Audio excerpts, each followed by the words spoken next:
सच्चिदानन्दरूपाय विश्वोत्पत्त्यादितरतापत्रयविनाशाय श्रीकेशाय वयं नमः।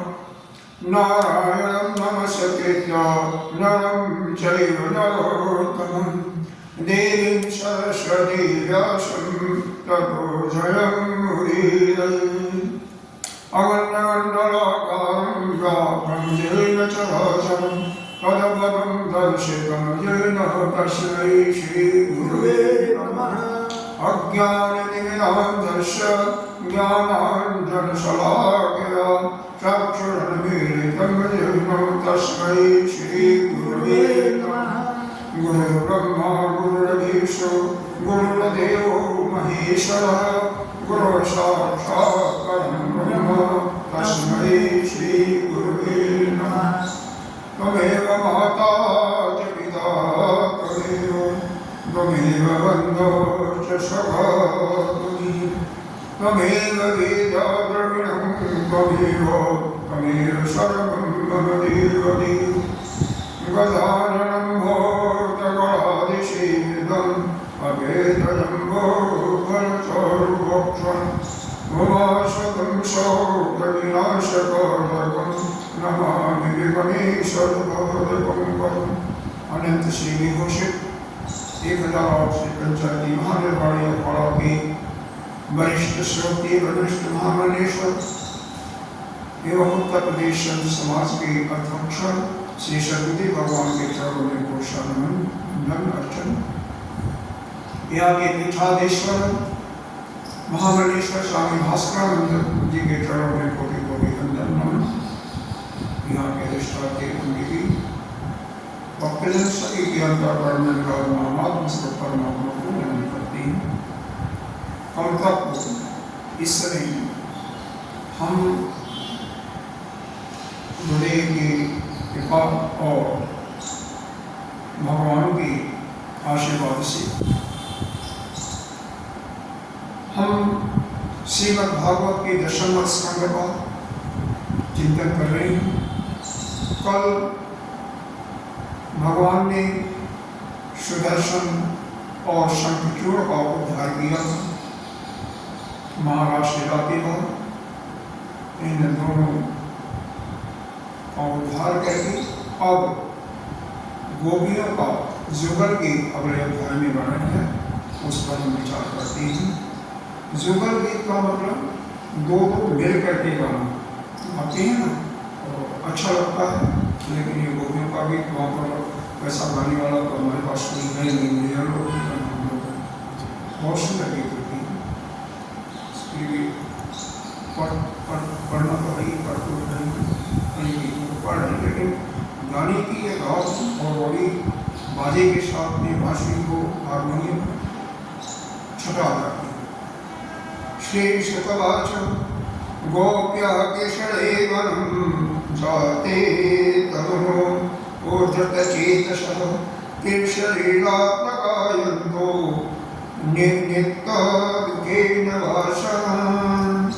सुखदेव जी कहते हैं, हे परीक्षित, भगवान कृष्ण के गौओं को चराने के लिए प्रतिदिन वन में चले जाने पर दिन में उनके जाते ही गोपियां उनके रास्ता का शाम का इंतजार करते थे कि कब हमारे प्रभु हमारे श्याम सुंदर आई, क्योंकि उनका चित्त तो भगवान के साथ ही चला जाता है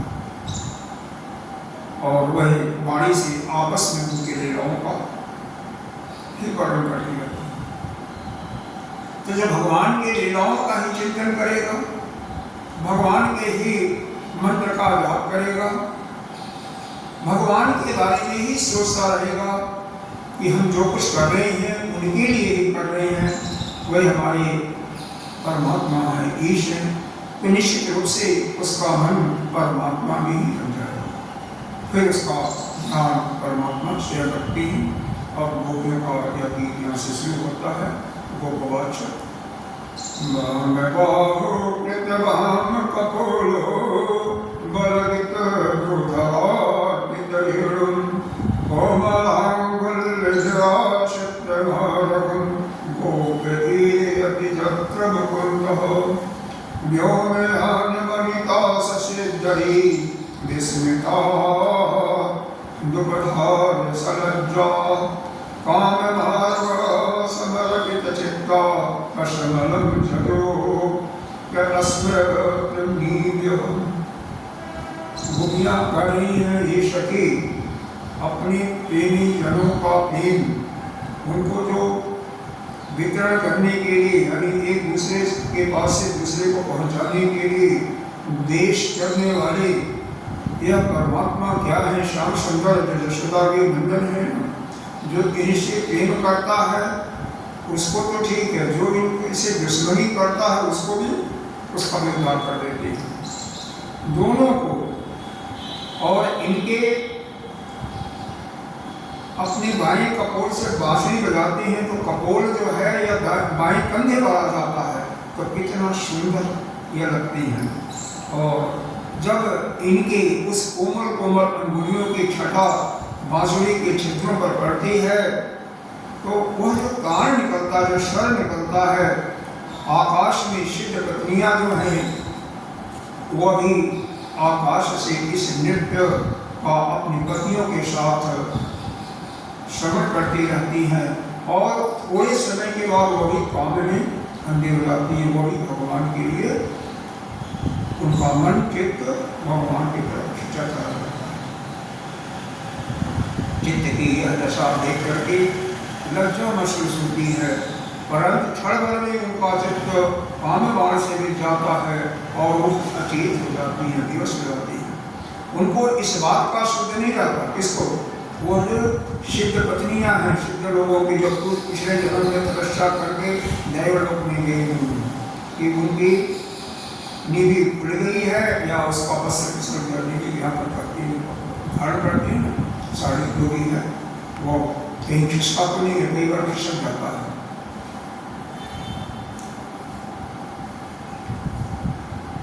हंत चैत्रं बलाशोतैलं हारहाशुरसी स्तुरविद्युतः नन्दशोकनुर्मातजनानां नवगोचरकुजितवीरू वृन्दशोभजलशाभिग गावो वेणुवादहृतकीर्तशः नन्ददष्टकवाचितपरा निहृतालकितचित्रनिवासम्।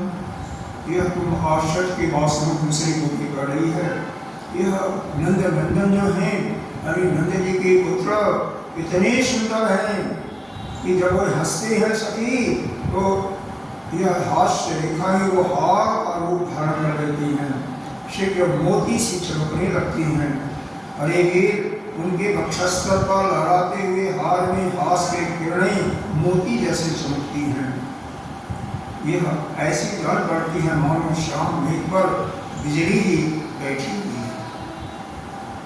वे जब जो दुखी लोग होते हैं उनको सुख देने के लिए विरहियों के जो दुखी होते हैं उनके शरीर में प्राण का संचार करने के लिए बांसुरी बजाते हैं। इस वृद्ध के झुंड बैल गाय हिरन सब पास में दौड़ते हुए इनके पास आ जाते हैं। केवल आते ही नहीं है सखी, दांतों से चबाया हुआ घास का ग्रास उनके मुंह में ज्यों पड़ा रहता है। यानी जो पगड़ी करते हैं ना, तो पगड़ी करना भी यह पशु भूल जाते हैं। क्यों? उनका चित्त भगवान में खिंचा। क्यों?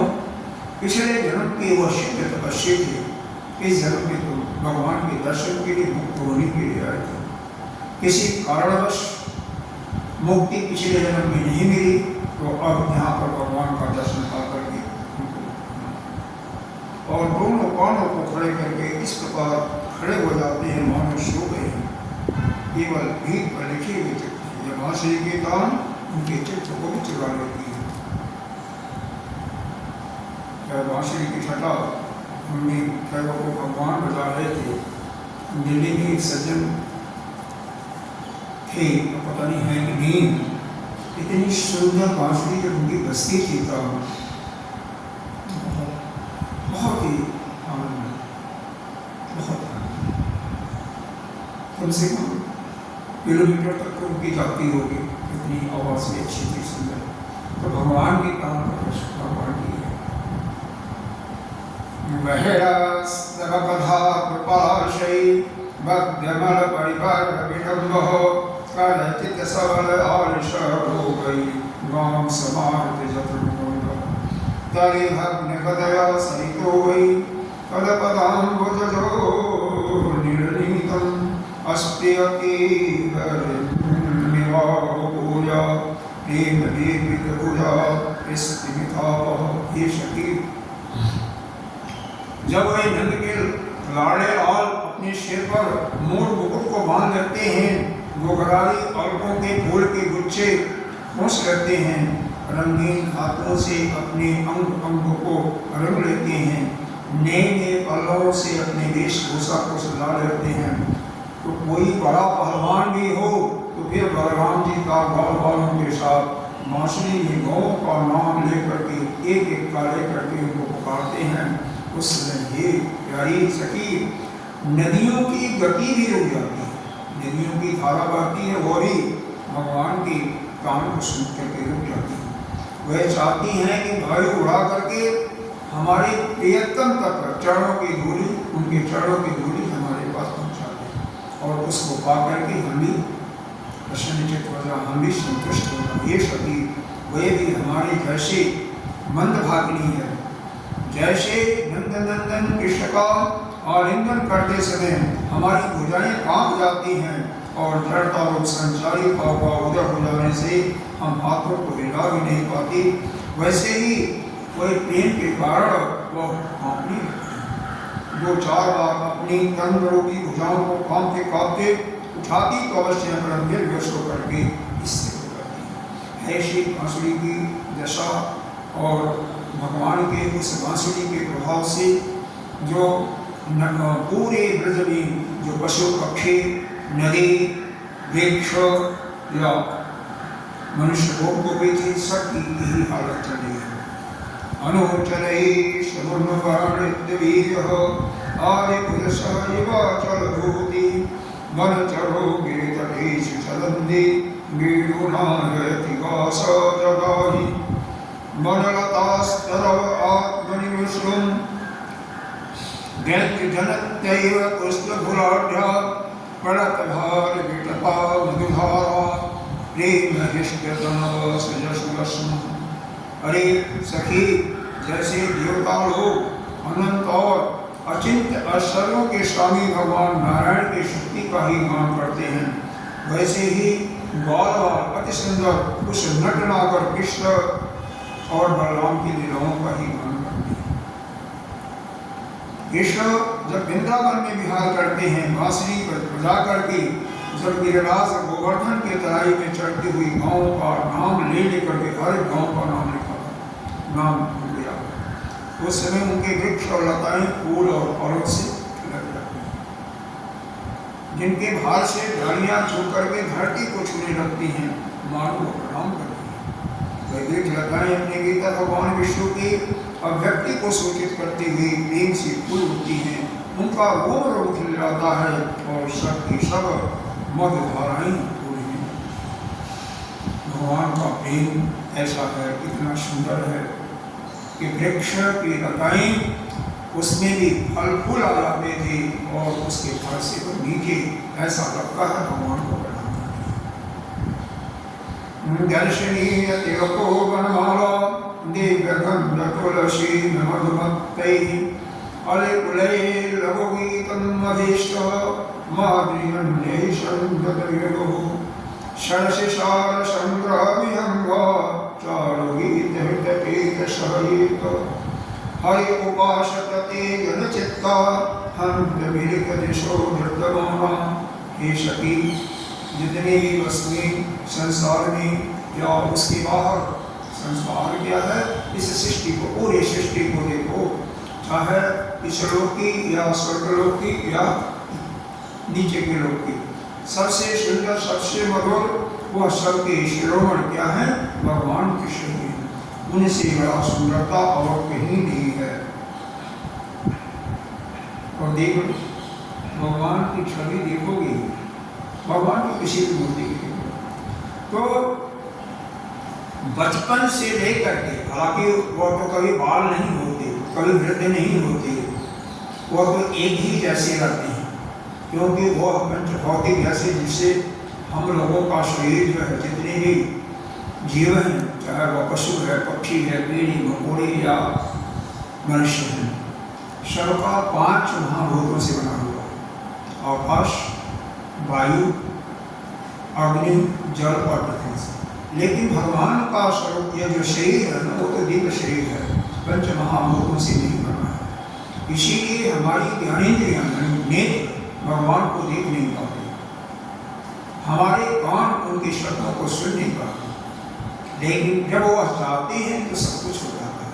और वह चाहते हैं जब हमारा अनन्य चिंतन उनके प्रति होते हैं, जब हम केवल भगवान को ही चाहते हैं, भगवान को ही चाहते हैं। ऐसा नहीं कि हम संसार में भी काम करते रहें और उनको भी संसार का काम करते रहें, लेकिन वह कार्य हम उनके लिए करें ना।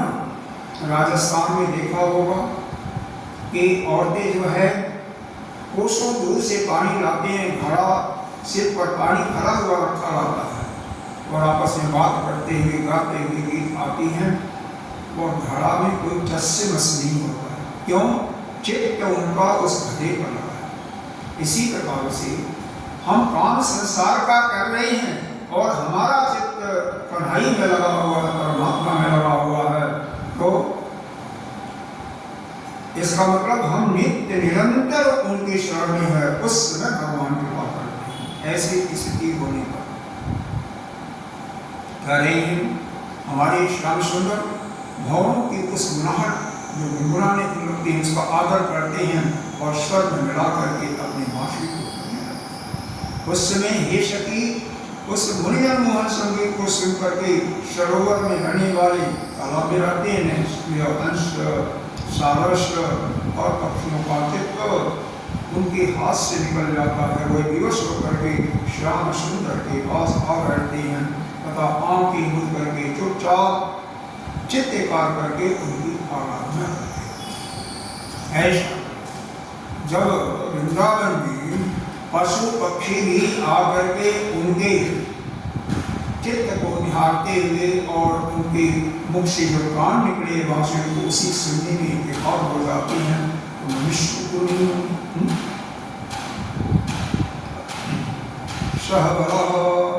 सर्वन्तस्य विलासः शानुसूचितवृतो वृज्यदेव्यः हर्षयन् अनिवीरुर्वीणो जातः हर्षपरं पतीश्वरं महवति कमलशाङ्किचेता मन्दमन्दम्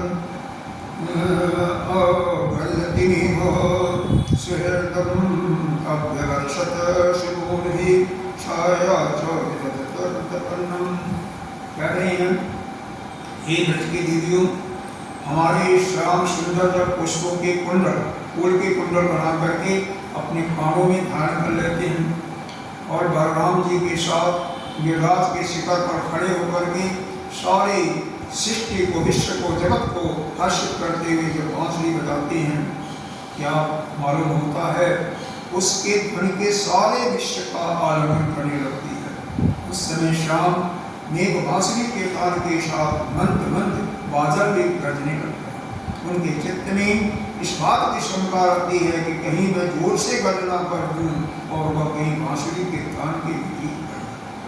मतलब बादलों को भी चिंता होती है कहीं बेसुरा पर ना आ जाए, वह तो मुझसे महात्मा कृष्ण का अपराध हो जाएगा। ये सखी इतना ही नहीं करता, जब देखता है हमारे सखा घनश्याम को भूख लग रहा है तो आकाश में बादल छा जाते हैं, उनके सिर पर छाते के रूप में बादल आते हैं, क्योंकि भगवान को पूरा दिन भर धूप में रखते हैं गौओं के साथ में, तो भूख होती है तो ऊपर से भगवान जहां पर भगवान है उतनी दूर में छाया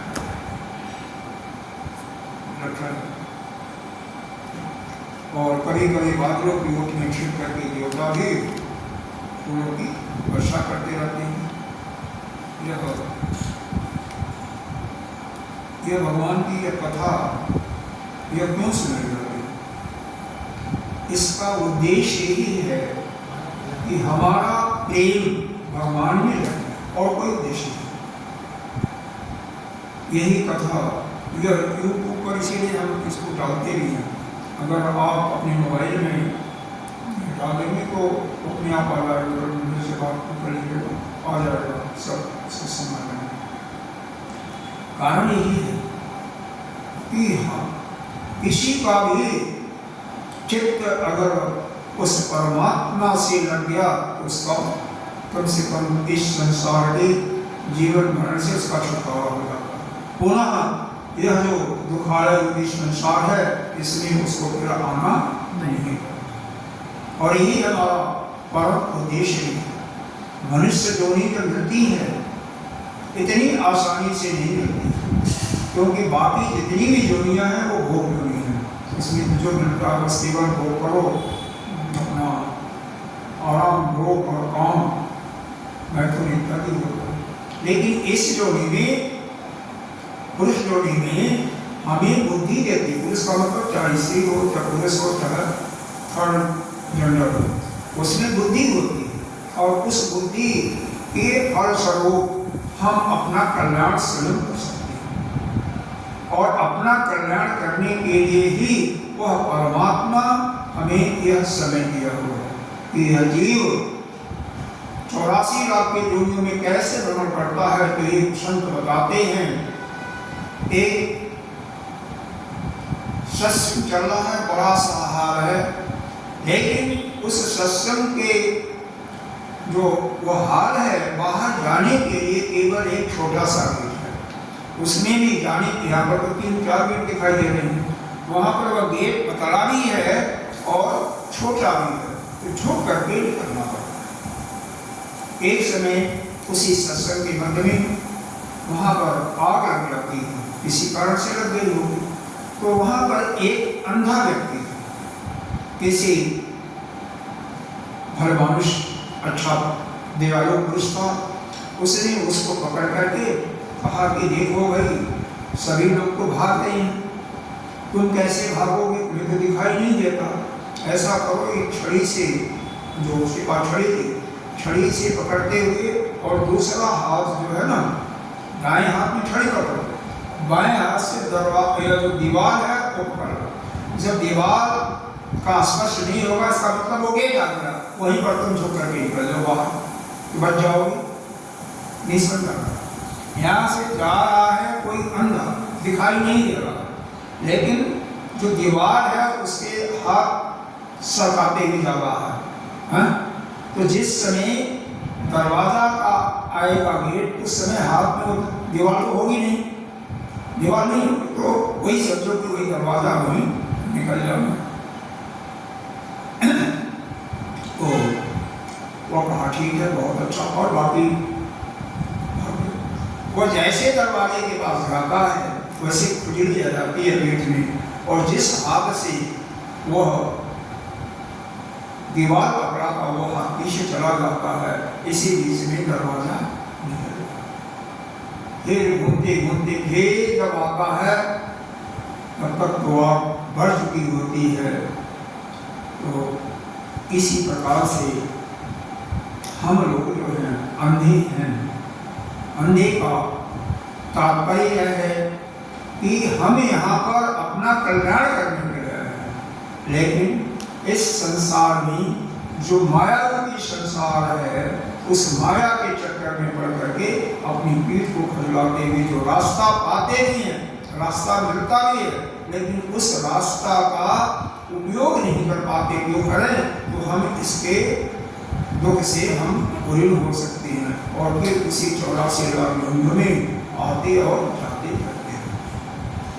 बहुत विरला ही कोई होता है जो कि अपने कल्याण करने में अपने आप को एक करके और लगा देता है। तो इसके सिवा हमारे पास और कोई उद्देश्य नहीं होना चाहिए।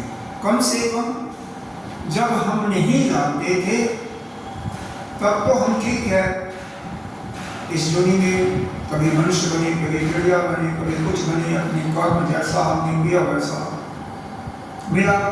लेकिन अब हम जान गए जैसा हम कर्म करेंगे वैसा ही हमें जोड़ी भी प्राप्त होगी।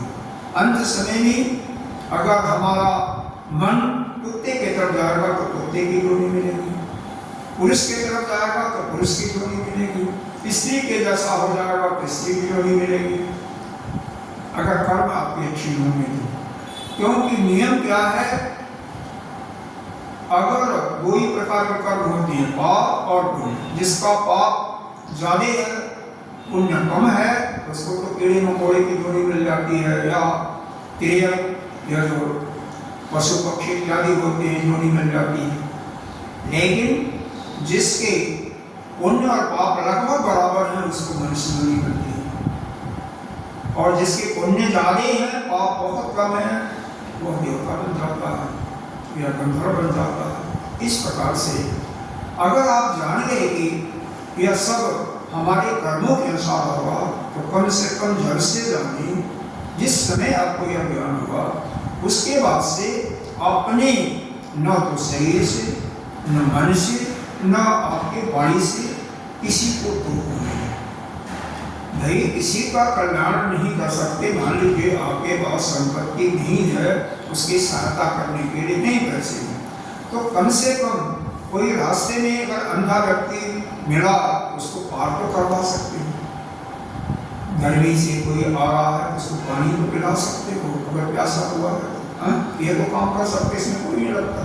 और नहीं भी पानी पिला सकते हो तो प्रेम से बातें तो कर सकते हो, प्रेम से उसको बता तो सकते हो भाई जगह पानी मिल जाएगा, ये भी नहीं कर सकते।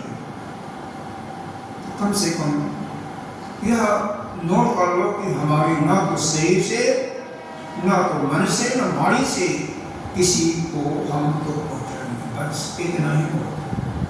अगर किसी को सुख नहीं पहुंचा सकते हो, सुख नहीं दे सकते हो, तो दुख पहुंचाने का आपको कोई अधिकार भी नहीं है। ठीक है, हमारे पास कुछ नहीं है तो हम कम से कम दुख तो ना पहुंचाए। मान लो शरीर भी आपका ग्रस्त है तो कम से कम यह हो जाए कि हम किसी को दुख न पहुंचाए। विविध भोग चरणेश विदग्धो वेणुभाग्योदरा पुरधारी शिक्षा अवशतः सती जगाधरं बिंबे दत्तवेणुव्रणयत सरजाति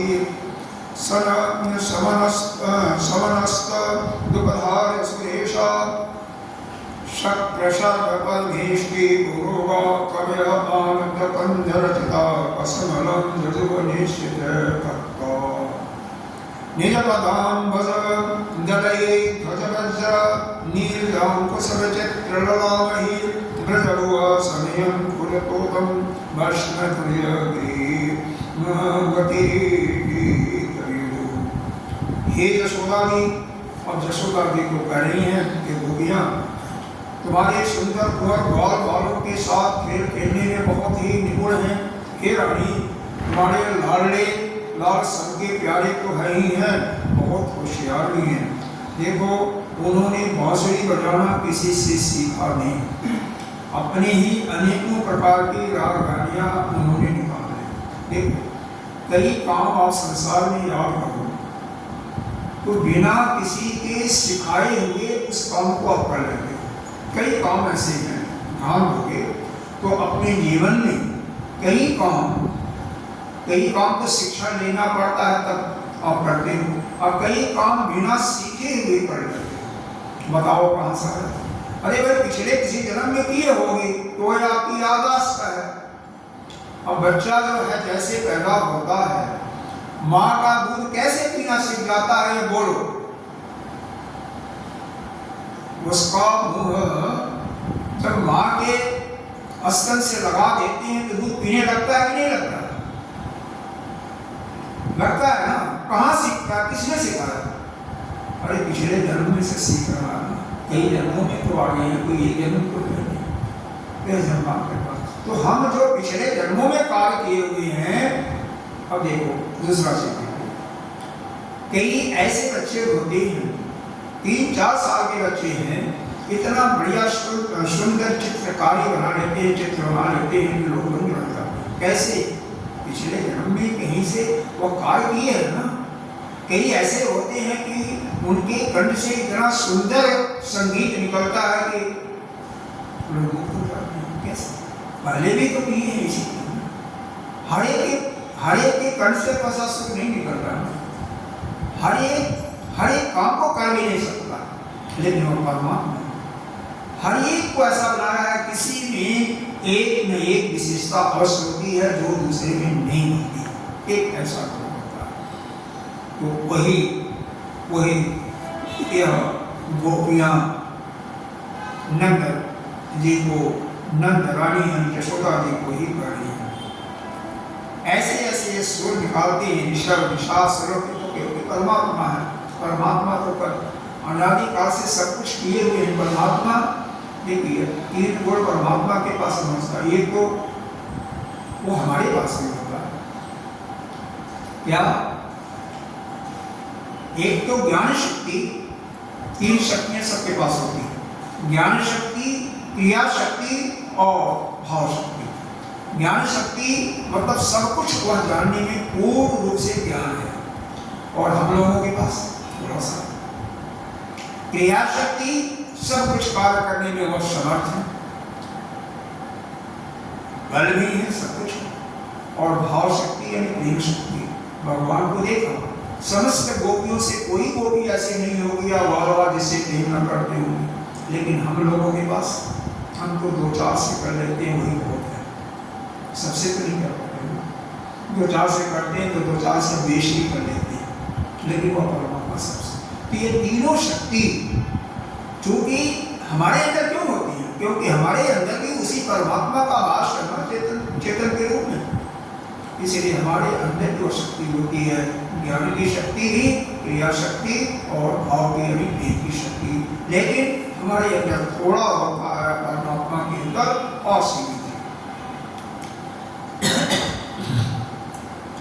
कह रहे हैं उनके दान को सुनकर के ब्रह्मा, शंकर, इंद्र, बड़े बड़े देवता जो सर्वज्ञ हैं, वह भी भगवान को नहीं पहचानते, इतने मोहित हो जाते हैं कि उनका चित्त तो उनके रुकने पर भी उनके हाथ से निकल करके बंशी धन में ही तल्लीन हो जाता है और शरीर से बोध हो बैठते हैं। और क्या? गजति वयं सविलास वीक्षयापित मनोभववेगा कुजगतिं कवितां विदामो कस्मरेण कवरं वशनव मणिधर परिचितपावरयनव मायादैतबन्धुतुलस्य प्रणयिनो मनुजस्य कन्दासे प्रक्षेपन् भुजमगायतः यत्र। उनकी बंशी की ध्वनि, उनकी चाल, उनकी विलास भरी चितवन हमारे हृदय में प्रेम के मिलन के वेग को बढ़ा देती है। हम इतनी मुग्ध हो जाती हैं, मोहित हो जाती हैं कि हमारा शरीर हिल-डुल भी नहीं सकता। ऐसा लगता है जैसे हम वृक्ष के भांति जड़ हो गई हैं। हमें पता ही नहीं चलता कि हमारा जोड़ा कब खुल गया, हमारा जोड़ा बंधा है कि नहीं बंधा है, हमारे शरीर से वस्त्र उतर गया हवा के कारण से या वस्त्र शरीर पर है। मतलब अपने शुद्ध बुद्ध को खो करके केवल मन कहाँ लगा हुआ है? ऐसा लगा कि संसार का कार्य करते हुए हमारा मन केवल कढ़ाई में रमण कर, संसार का जो कुछ काम हो रहा हो गया।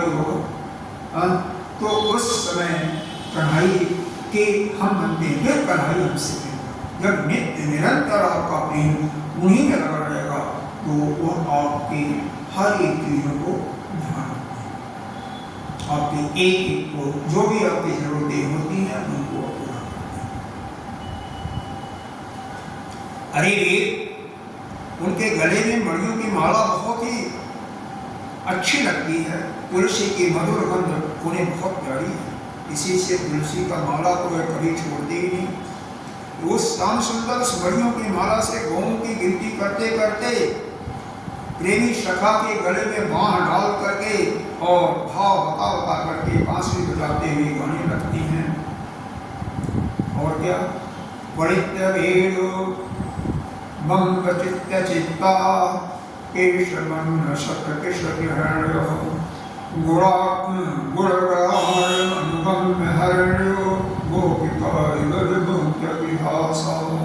जैसे हम गोपियाँ अपने घर गृहस्थी की आशा अभिलाषा को छोड़ करके नंद नंदन को घेरे जाती हैं, वैसे ही वह गौएं भी उनके पास दौड़ जाती हैं।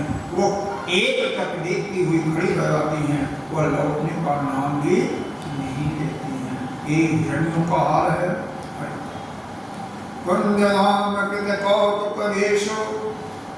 आप लगता है मोबाइल देख रहे हैं क्या सुनते, ये नहीं सुन सकते, ये कुछ भी नहीं करेगा। एक साथ दो काम नहीं होता, इसकी गारंटी रखो।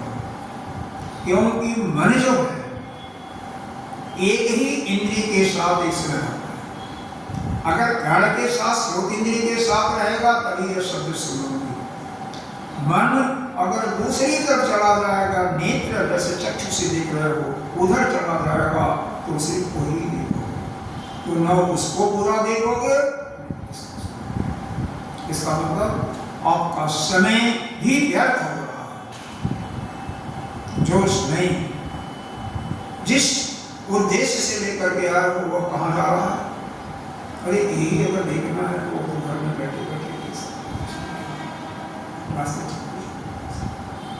इसीलिए हमेशा एक साथ यहाँ तक कि जाप भी और कथा का सत्संग भी नहीं होगा, सुन नहीं सकते। जाप करोगे तो मन जाप में लगा रहेगा, तो जो पूर्ण ध्यान से कथा का सत्संग नहीं सुन सकते हो, वो मन उधर चला जाएगा तो सत्संग भी थोड़ा सा मिलेगा। इसलिए चित्त को एकाग्रता बहुत जरूरी है। सबसे बड़ा जरूरी है चित्त की एकाग्रता। अरे आप भोजन करो, टीवी खोलो, या दो चार दोस्त आए हुए हैं आपके हम उम्र के, उनसे बातें करते हुए, तो वो भोजन का रस आपको नहीं मिलेगा। जो भोजन का स्वाद है उससे भी आप वंचित हो जाते। इसीलिए क्यों, मन जो है इस रसना इंद्रिय के साथ न रहते हुए कहाँ चला जाएगा, वाणी भाव इंद्रिय के साथ चला जाएगा। और फिर श्रोत इंद्रिय से उनकी बातें भी सुनते हो तो उसी में पड़ा रहेगा। इसीलिए सबसे बड़ी चीज होती है एक काम करना, एक शरीर में एक काम करना। आप जो भी काम करते हो, अगर मन वहीं पर लगा है, मन मोबाइल पर या कहीं भी ना जा, घर ना जा, तो देखो उस काम की गुणवत्ता कितनी अच्छी है। सुधार जो भी बनाते हो, जो भी काम करते हो, गुणवत्ता में सुधार आता है। एक साथ आप दो काम करोगे तो दोनों की गुणवत्ता आगे की हो जाएगी। इसलिए एक और परमात्मा को तभी मिलेंगे जब सब कुछ छोड़ करके केवल उन्हीं की ही इच्छा होगी, उनको ही समर्पित कर दोगे, सब कुछ छोड़ करके। वैसे परमात्मा मिलने वाले नहीं है। आगे अधूरे मन से करने की कोई जरूरत नहीं, उससे अच्छा छोड़ करके अपना काम करो। आगे अधूरे से परमात्मा नहीं मिलते हैं सब कुछ। हाँ, आगे अधूरे से क्या काम करते हैं, उसमें परमात्मा को देखो ना। अरे हर एक जीव में भी तो परमात्मा है, क्योंकि बिना उनकी शक्ति से तो कोई भी जीव चल नहीं सकता, काम नहीं कर सकता, भोजन नहीं पचा पाता।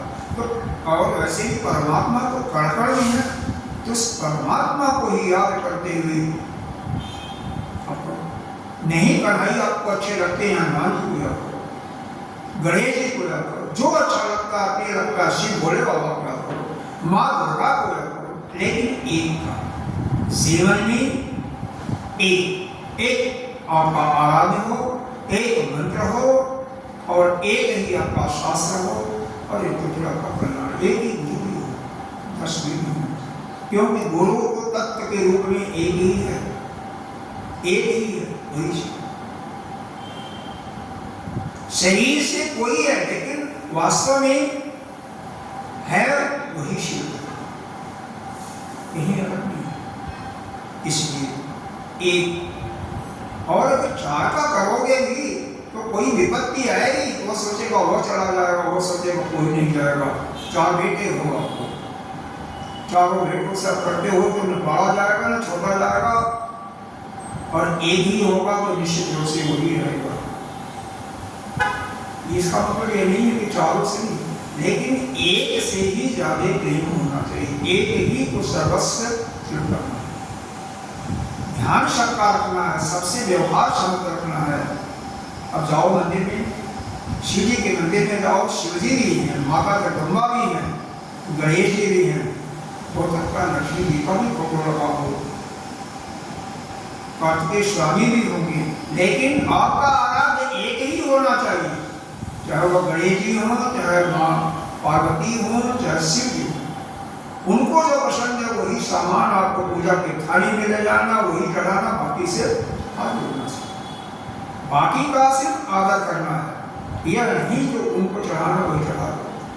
और हम लोग की सबसे बड़ी गलती होती है, जो भी हम ले जाते हैं वो सबको थोड़ा थोड़ा चढ़ा देते हैं।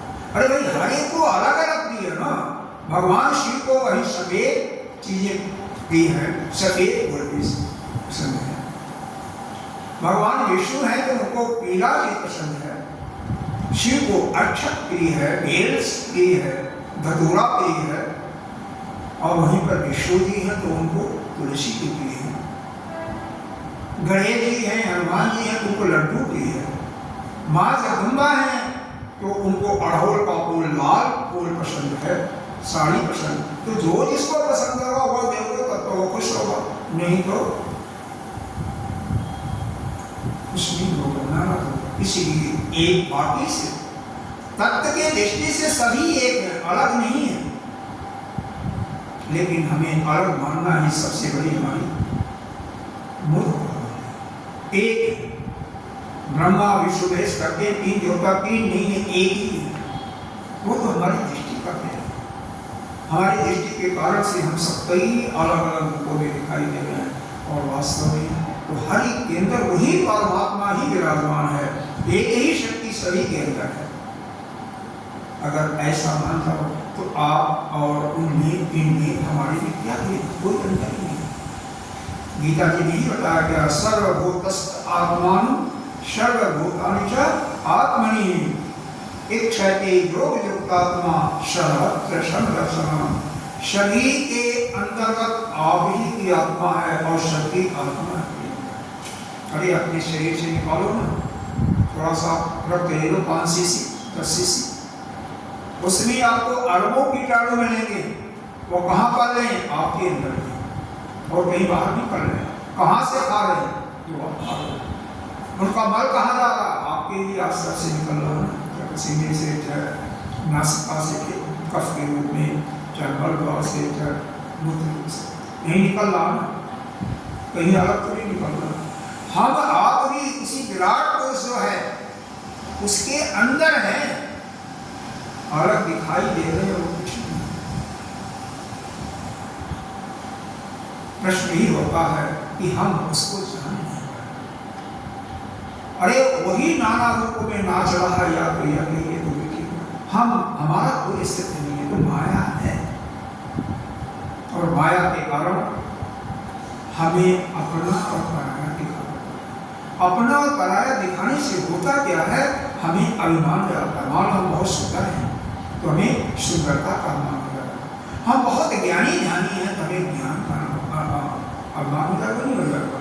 और बहुत बलवान है तो बल का अभिमान हो जाएगा। बहुत धनी होंगे तो धन का अभिमान हो जाएगा। और पुत्र पौत्र परिवार ज़्यादा होगा, ज़्यादा आपके मित्र मानने वाले दोस्त होंगे तो आपको उनका ध्यान होगा, उनका अभिमान हो जाएगा। और हम ही किसी भी व्यक्ति को ले करके पतन के रास्ते में, वास्तव में अपनी आंखों को खोलो, बहुत कर ली, हर एक में परमात्मा को देखो। गीता जी का ही श्लोक अभी 32 के 8 का, जो माम पश्यति सर्वत्र सर्वत्रं च मयि जो मां पश्यति सर्वत्र सर्वं च मयि पश्यति तेषा अहं न पश्यामि स च न पश्यति।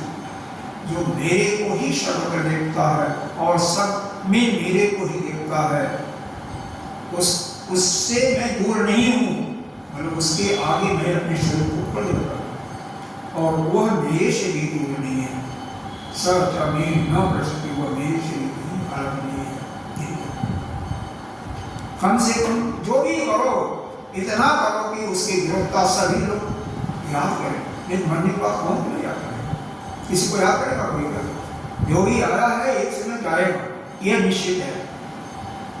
कितना बड़ा ज्ञानी हो, कितना बड़ा विद्वान हो, सबको जाना है ना? यहाँ पर जाकर के आकर के तुम्हें एक ही क्या करना, फिर दोबारा ना आना पड़े। और वो कब संभव होगा?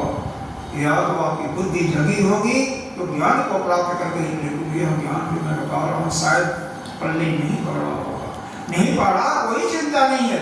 उस परमात्मा में प्रेम को इतना कर दो कि उसके इफेक्ट पर कोई दिखाई नहीं आपको।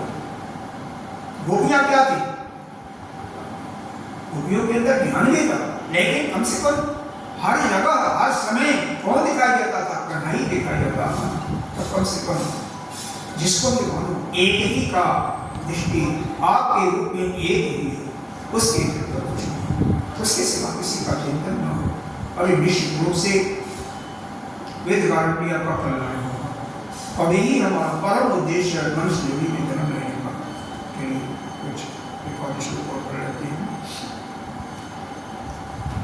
वंदनाम कृत कौतुकादेशो गोप गोधन भृतो सगुणायाम नंद सुरनखी तव वत्सो नगद प्रणाम विजहार वत्सलो ब्रजवान ददग्नो वंदमान चरणो पतिवृद्धै कृष्ण गोधन उपोह्य दिनांदे गीतरेणो वरुणीर्कीर्ति।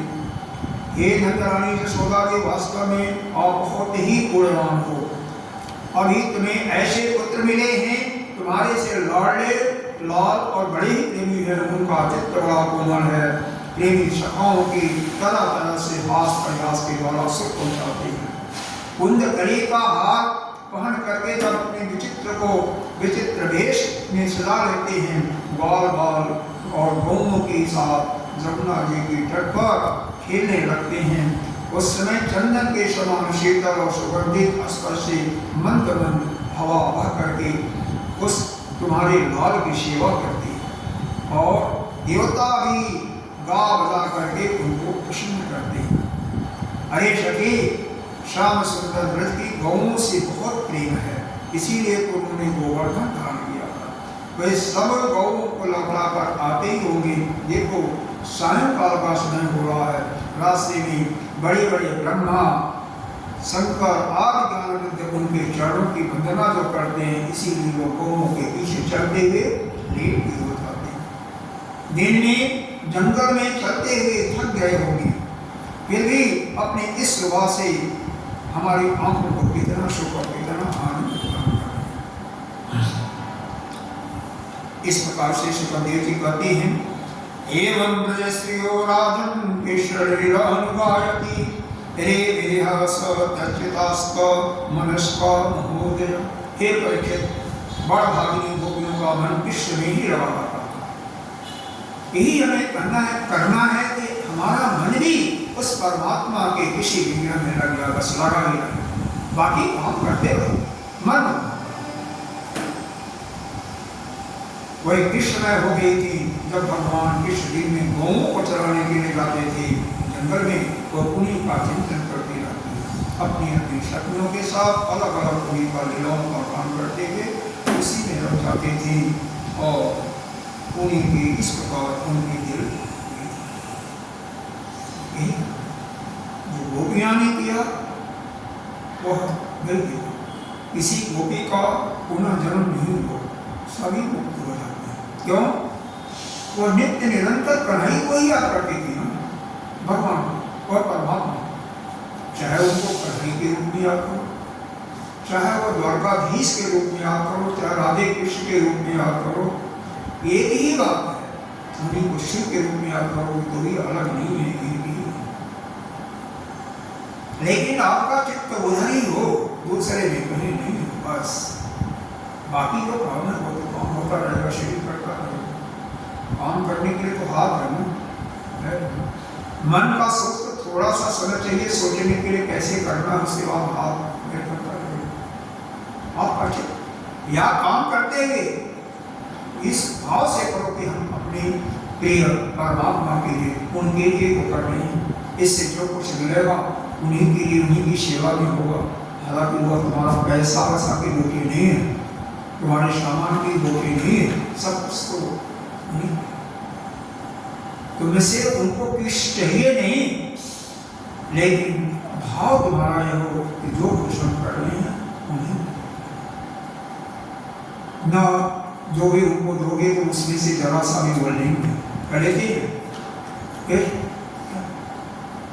सब कुछ तो तुम्हारे लिए है, जो कुछ मिलेगा वो आप स्वयं तो भोगोगी, लेकिन भाव तो बनाओ कि हम उन्हीं के लिए कर रहे हैं। सब कुछ हमारा चला, अरे पता नहीं कहां से मनुष्य धोनी के लिए हमें यह सोच करके कम से कम दोबारा फिर हमें इस संसार में कितना दुख होता है। किसी बुढ़े आदमी को देखो, जब चल नहीं पड़ता और घर में जाता है तो उसके बहुएं या बेटे या पोते उसको दुखनाती है। देखो कितनी हालत होती है, इनकी कमर झुकी होगी, उनको देखो कैसे चलते हैं, कैसे अपना नित्य क्रिया करते हैं। कोई किसी रोग का बीमार मरीज हो गया, घुटने में बहुत ज्यादा प्रॉब्लम, उसको देखो कैसे वो बेचारा चल रहा, कैसे बैठ रहा है। अरे भगवान की कृपा करी है कि आपको तो शरीर से भी सब ठीक ठाक रखा है, कानों से सुनाई भी दे रहा है, नेत्र से भी शरीर भी ठीक ठाक है, घंटों बैठ सकते हो। अपने मन को अब नहीं लगाओगे, कब लगाओगे? और आपके पास आपका नहीं, सब हम सबके लिए कर रहा हूँ, केवल एक के लिए नहीं कर रहे हैं। और जो सभी उसके अंदर हमारे पास कुछ नहीं है, हमें केवल परमात्मा ही चाहिए। ऐसी हमारी मनोवृत्ति बन जाए, परमात्मा ही चाहिए, ऐसी मनोवृत्ति नहीं बल्कि परमात्मा ही चाहिए, ऐसा मन बढ़ जाए तो नहीं। और संसार में आपने देखो, जिसकी कामना किया होगा और पूरे अंतःकरण के साथ, बहुत दृढ़ता के साथ किया होगा, वस्तु मिलेगी होगी, आपको जरूर मिलेगी। नहीं मिलिए तो दूसरे जन्म में आपको मिलना ही मिलना। इसलिए कामना को हमारी बिल्कुल दृढ़ता के साथ हमें भगवान को ही चाहिए, और चाहिए अभी चाहिए, नहीं उनको आना पड़ेगा, ऐसी बात नहीं। हमने महाराष्ट्र के ही संगत थे,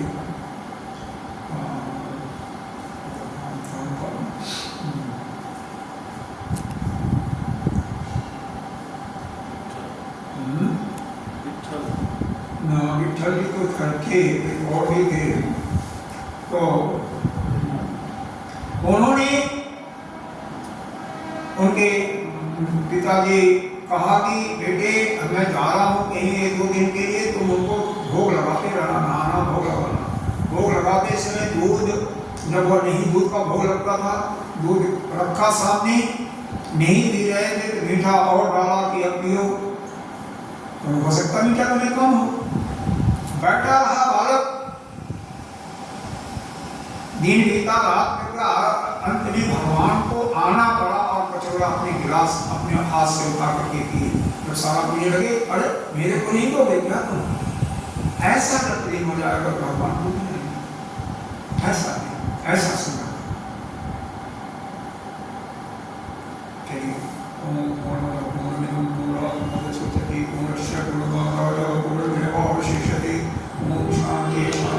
हमसे कम हम जीवन को पाए नहीं, तो इसमें अपने को पूरा करें।